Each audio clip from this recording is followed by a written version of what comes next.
Welcome to Link by Golf, where the stories of the game come to life. I'm your host Ross McGuire, and today I'm joined by Zander Culverwell from the Renaissance Golf Club in Scotland.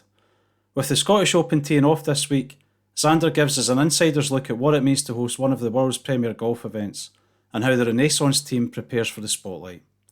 We also dive into his journey in golf, from competing at a high level to now coaching the next generation of players in the Lothians. Zander shares brilliant insight into how young players can navigate development, tournament golf, and find their own identity in the golf course.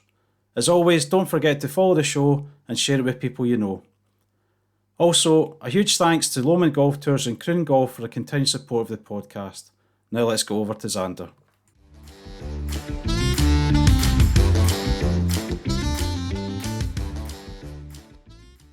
Welcome to this week's podcast, Zander Culverwell. Zander, how you doing? Good to see you. Very good, thank you. Thank you for having me on. No problem, and we'll jump straight in, Zander. So, Renaissance is hosting the Scottish Open again. Yep. And I'm going to say this week, because I'm going to release the pod the week of the Scottish Open. So what does that mean to the club? And tell me about your role within that as well. Perfect, yeah, I'll be up to my eyes in it at the point it's released. So the club is great. This is the 7th year we've had it. We started it back in 2019. So we've had it, and it's kind of evolved and grown, and it's got bigger and bigger every year. And yet again this year it's got a fantastic field. Some of the best players in the world. I think last year, by all accounts, we had the 5th strongest event in the world last year out of all the events across the men's game. So it's a great accolade for the club and the course, and obviously brilliant spot in the schedule a week before the Open. Has been co-sanctioned between the DP World Tour and the PGA Tour. So no, it's a brilliant event. It grows year on year. Like even this year, the stands out there, we've got more stands. We're trying to do a stadium hole on our 6th hole. So almost a mini version of Waste Management. They've had a few years to grow it than ours. But yeah, it's a huge event for us as a club, which is really good. Great to have. Yeah, and I'd love you to talk about maybe some of the course changes over the years as well, because I know it's been adapted a little bit, hasn't it?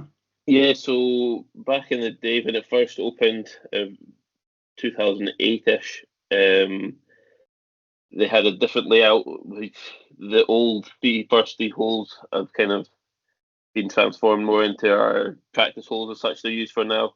We got a bit of land out towards the sea that we built 3 holes out there and developed a few other holes to utilise kind of more seaside sea views as well, looking over at the Fidra Island and Lighthouse, which is a perfect spot. So they are our normal members, 9th, 10th and 11th holes. They're the Scottish Open 12th, 13th and 14th holes. So we do a different routing for the Scottish Open, just for everything that the tour require, like a 2T start, all that kind of stuff. So we do a completely different routing. But yeah, so that was back in 2012 roughly that they changed those holes around and added those 3 holes in. So it's been great from that development. And over the years, the course has evolved. A few trees have come down to make it a bit more lengthy. And yeah, the conditioning of it's gone from strength to strength year on year, and definitely gives the players a more links feel to it the week before the Open. Absolutely. And what would you say you've noticed about the players as they've got used to playing it over the years as well? Is there anything that sort of stood out to you? Yeah, so obviously when Morikawa won it, he definitely commented on like the turf interaction. It's great preparation for the week before. The players love that they come to the same venue year on year. I believe it's they've got everything they need here. They're very well looked after. And it's nice for them to know what they're coming to the week before. A new venue the week after. Obviously, the Open moves around, which is great for them to go to. We're kind of a stable base for them.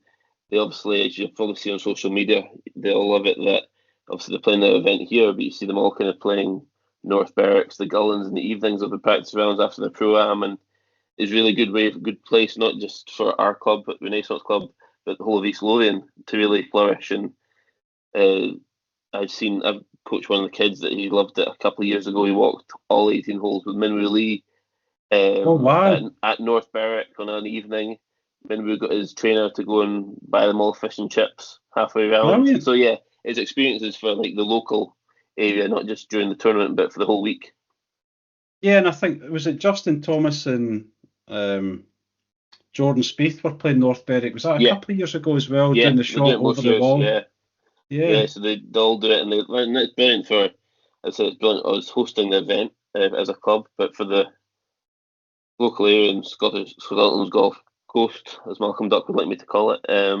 But yeah, everybody benefits.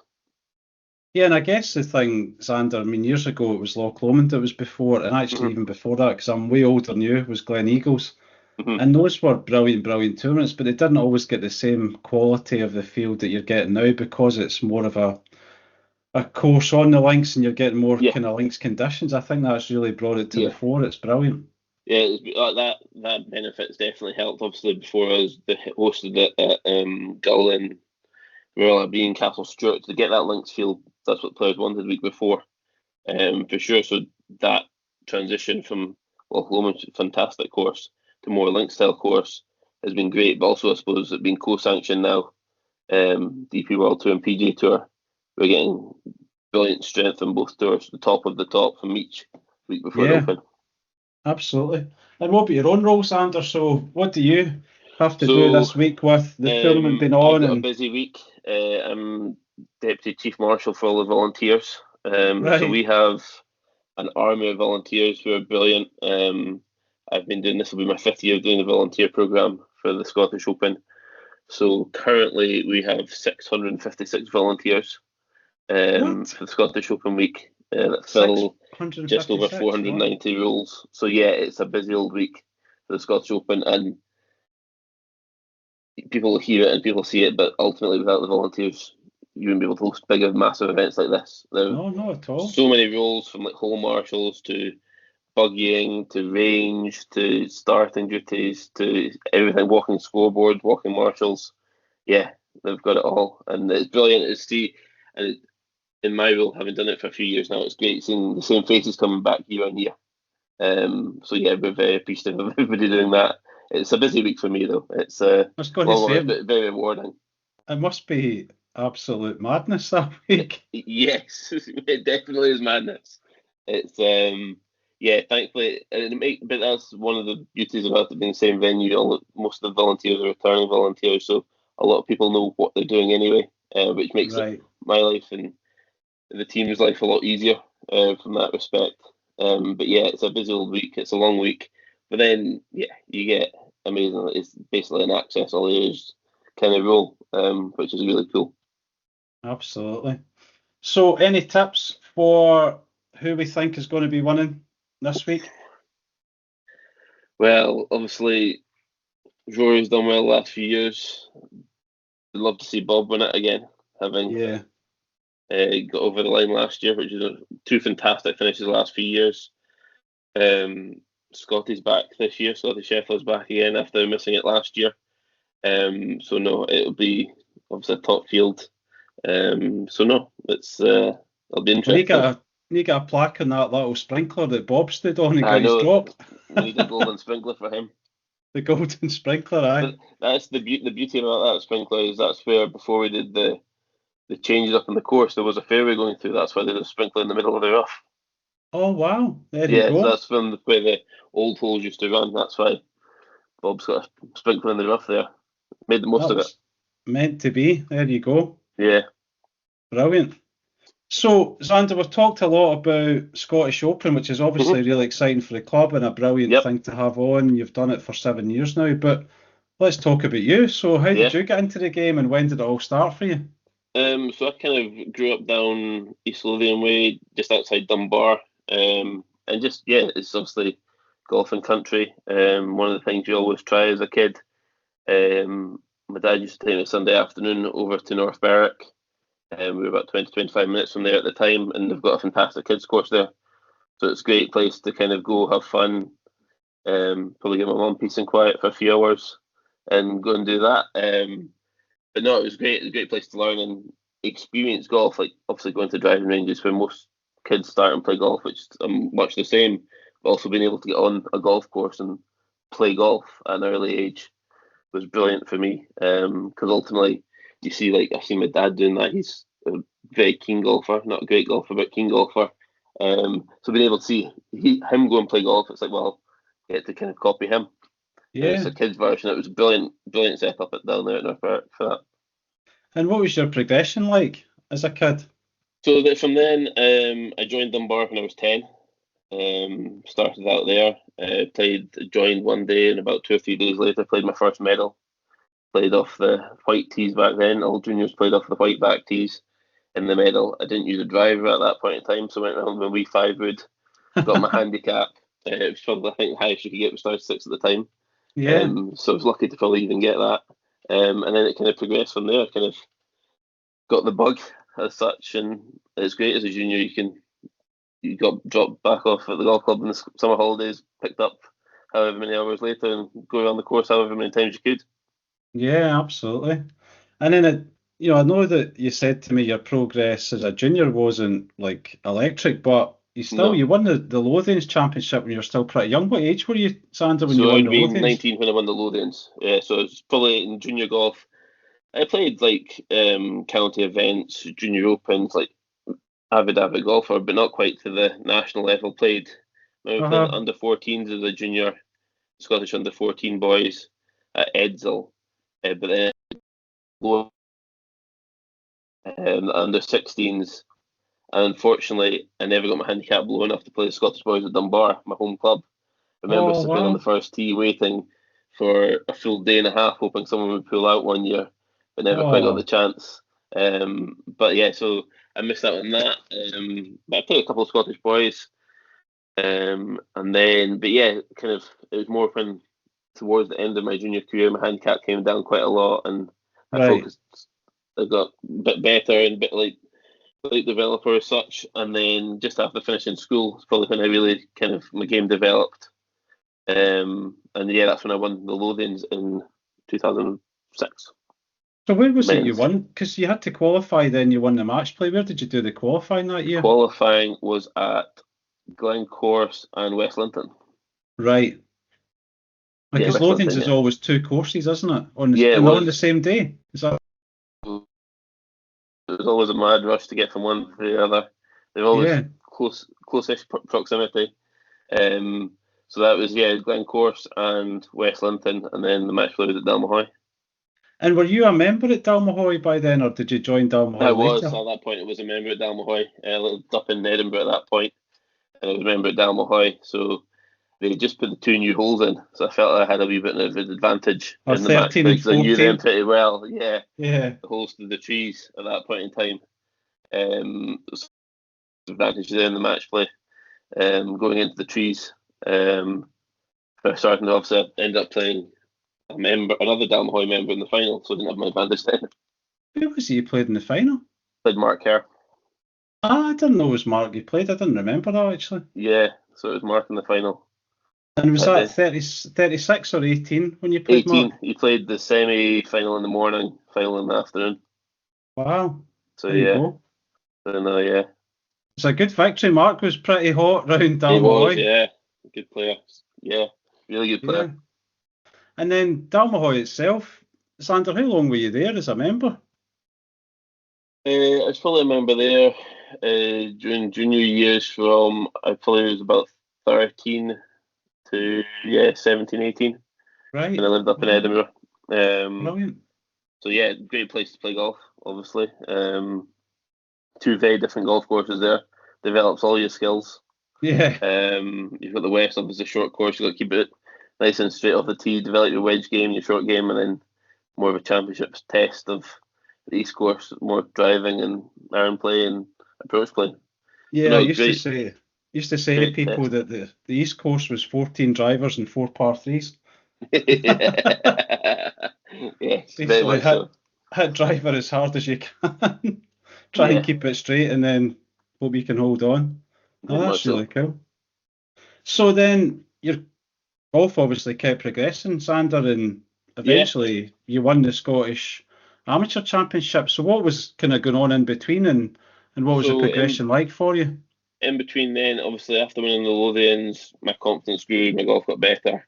So I was playing for the Lothians. and I was in a stage of life that hadn't quite decided what I was going to do uni-wise. I ended up making a last-minute decision that I wanted to go to the States, follow that kind of pathway. So I went out to University of Minnesota.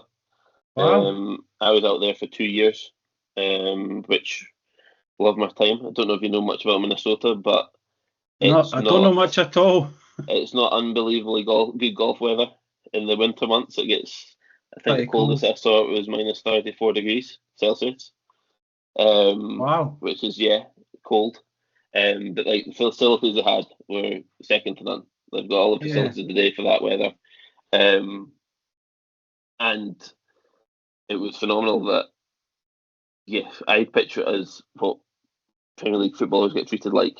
You go out there, you Uh-huh. get given all your gear, you've got all the bits of people looking after you, helping you with your studies. It was, yeah, a really, really cool experience. So I was out there for 2 years, and then I was going to transfer out there, but then the opportunity came up to go to University of Stirling back here in Scotland, Right. which I jumped at. Loved it. So I was there for 5 years in the end. I was at Stirling.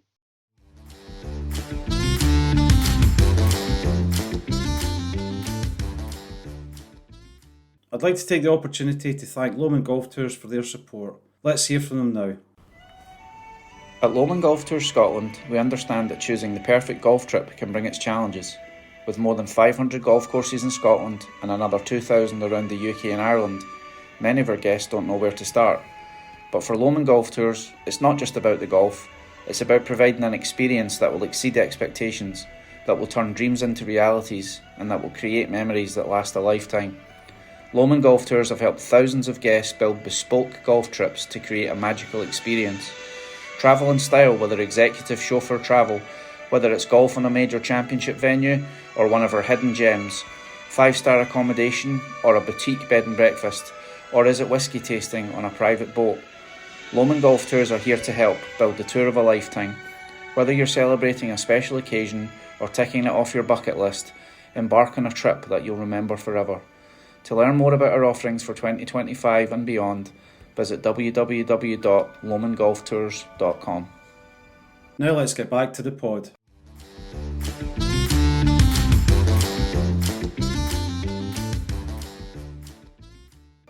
And then I was very fortunate in my second year. That's when Dean Robertson, who's now Walker Cup captain, came on board as the coach. And Yeah. yeah, my game definitely went strength to strength under Dino. Um, and the programme he built at Stirling, as I said, the programme was always excellent. Prior to Dino, we won Scottish Championships, British Championships, etc. But you could see the calibre of player definitely was very good with Dino there on board. And what kind of things was Dean getting you to do that you felt was maybe different then compared to before? I think with Dino, he put a really good structure in place for everyone. Really created a team ethos. We all were really hungry to get better, and we didn't like losing to each other. And I think that's what you see. You see on all college programs now, especially in the States. They build that. It's kind of that. Yes, you are a team, but you all want to be one up on each other and play for. You're playing for lunch. You're playing for all these kind of things all the time. You're in a competitive environment constantly, which is really good. And obviously, Dean's wealth of experience playing on tour, having won on tour, really good guy to learn from. Yeah, absolutely. And then just before winning the Scottish Amateur, you won the Battle Trophy around a course that I just cannot play. Yep, That yeah. is so. Do you play Balcomie at all, or is it all in Craighead when you All in play? Craighead, the Battle Yeah, Trophy. So that was kind of a breakthrough win for me, and kind of gave me the confidence that I could then compete at a higher level than compared to where I was prior to that. Um, yeah, that was a big one for me, confidence wise, because yes, competing in 70 holes, but then to go out and win one, especially early in the season, was huge for me because that was and it's early a in the year. really tough course up at Yeah, Crail there. yeah, Balcomie's great fun and it's tough enough, but yeah, at least you've got a bit of fun and you can you can have some just brilliant scores on there. But Craighead I found to be really, really tough, especially It's obviously, definitely, especially in a wind. yeah, in a wind, it's definitely a modern links design that's got definite challenges. And it's funny because I've never actually played the Balcomie. It's one of my high on my to play list. You've never played Balcomie? That's No, funny. never. Which is, yeah, that's probably more on me than anything else. So it's definitely one to go and play from what I hear. There you go. Brilliant. So But then, not long after, Zander, it was the Scottish. So talk yeah, us through winning the Scottish Amateur. What was that like for you? oh, it was huge. Highlight of, yeah, my golfing amateur career by a long way. Um, yeah, it was a weird one. It probably sums up golf really well. That probably the start of that year was the worst I'd played for a considerable amount of time. Really? Yeah, Scottish Stroke play that year was at Southern S, and it was a long drive home from Southern S. I was beaten up from A that. long drive So anyway. actually, I don't know if that gave me a kick up I needed. But yeah, something kind of obviously switched there, and then obviously the match play that week. It's probably a bit easier to kind of switch on that you've just got to beat the person in front of you, rather Yeah. than you just got to get the job done from that regard. So no, I had a fantastic week, which was really good. Really, really loved it. So Um, where was the Scottish when you won? Scottish was at the Lansdowne at Blackgarry.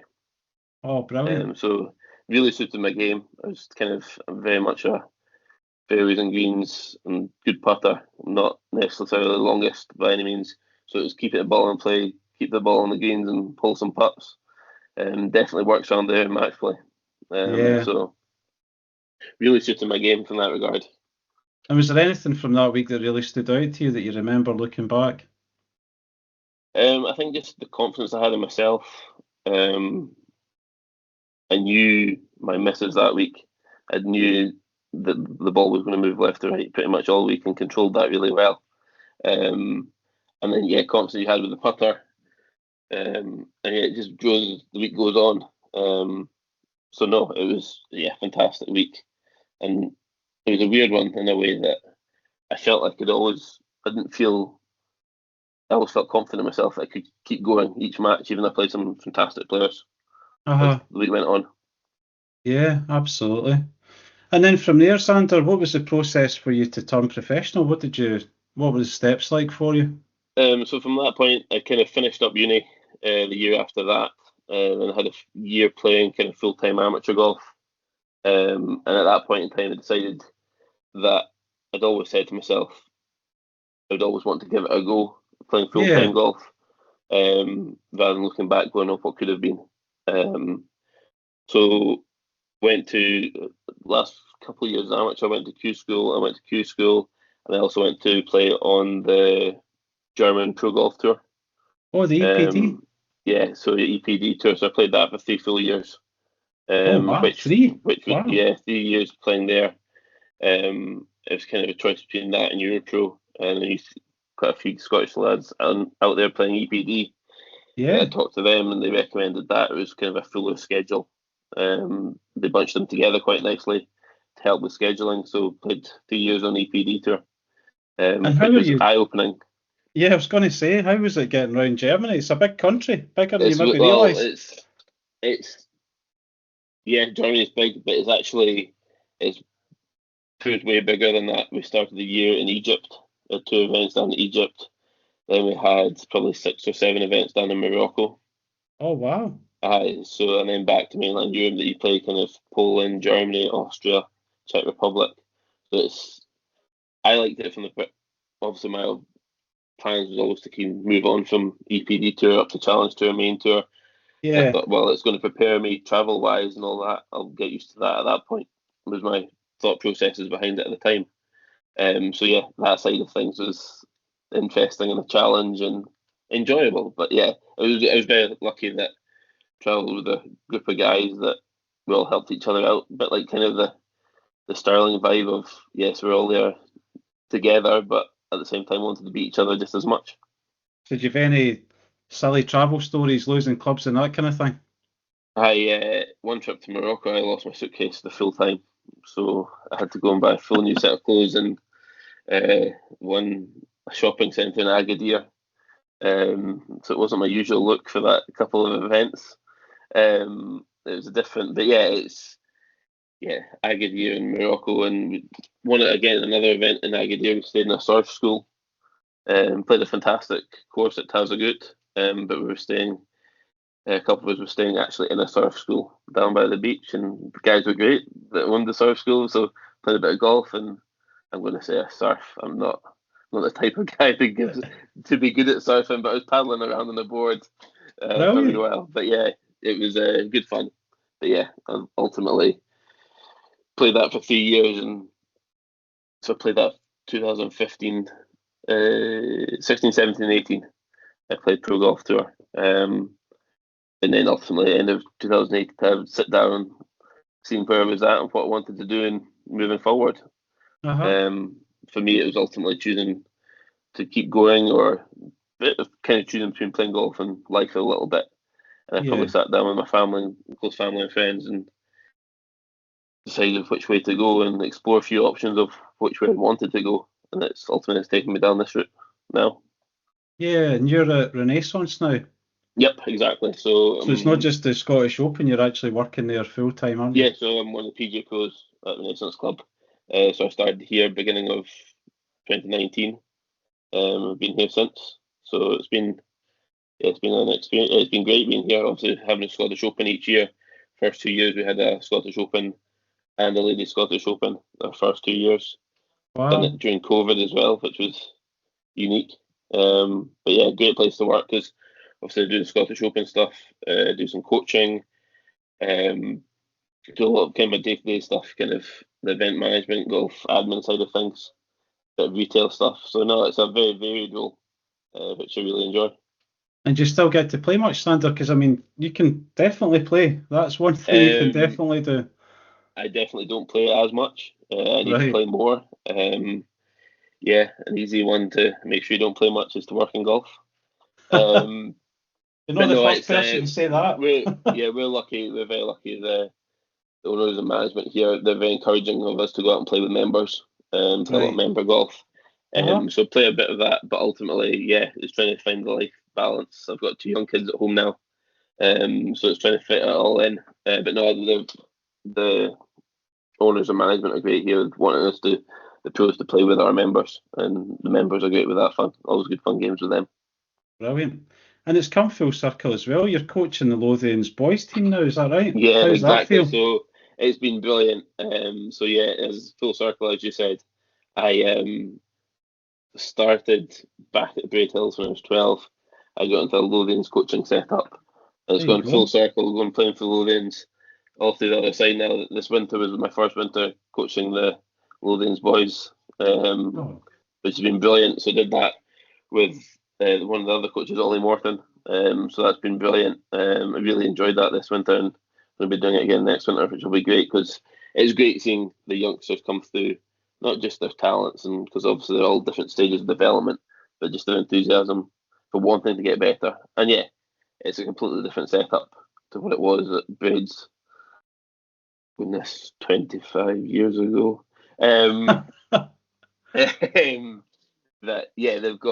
They come and see us. We do full session days, either Archfield or Kingsfield. They get TrackMan, and they do strength and conditioning up at Heriot Watt as well, and they get it all. So it's brilliant to see. Does Heriot Watt still have that golf dome place, or is that closed down? I don't know if that's closed down now. Yeah. I don't think it was open for very long. But yeah, I'd actually used that a couple of times. But yeah, I don't think that's there anymore. Right. Okay. Brilliant.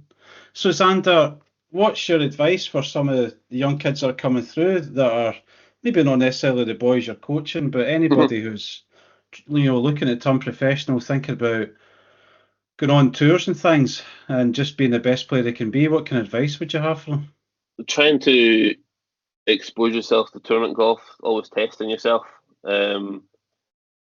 Ultimately, playing golf is the biggest test of anything.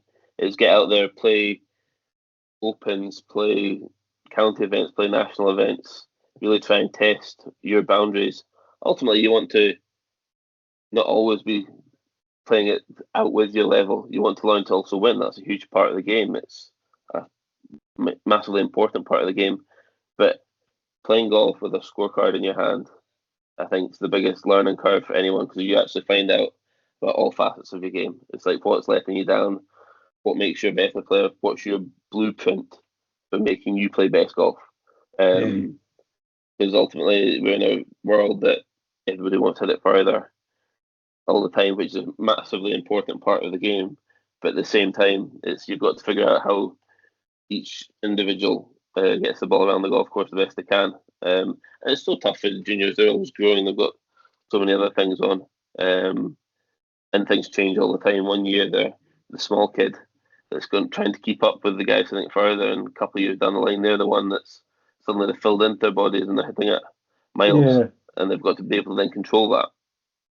I'd be really. What's interesting to me, Zander, is when I see young kids playing now, I think the swings are so they look completely freed up, like they're not following any particular method, which actually is brilliant to see. That there's a lot of movement. There's a lot of their feet are moving quite a bit when they hit through the ball.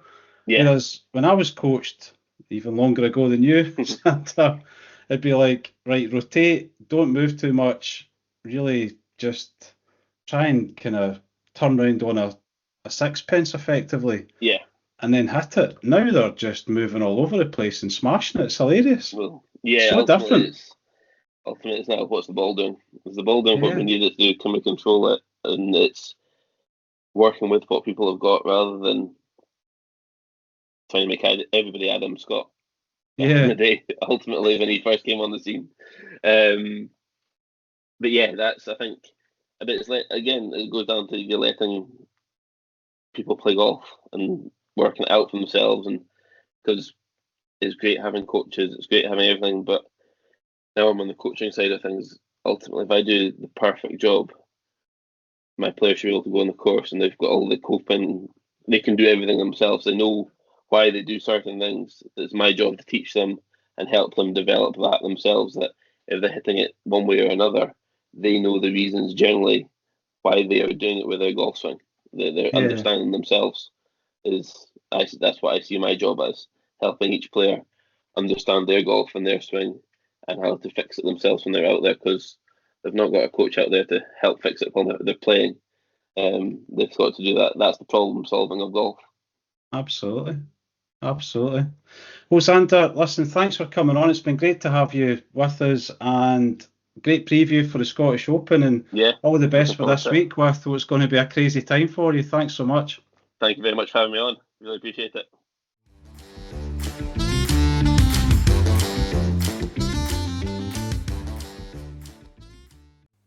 That's it for this episode of Link by Golf.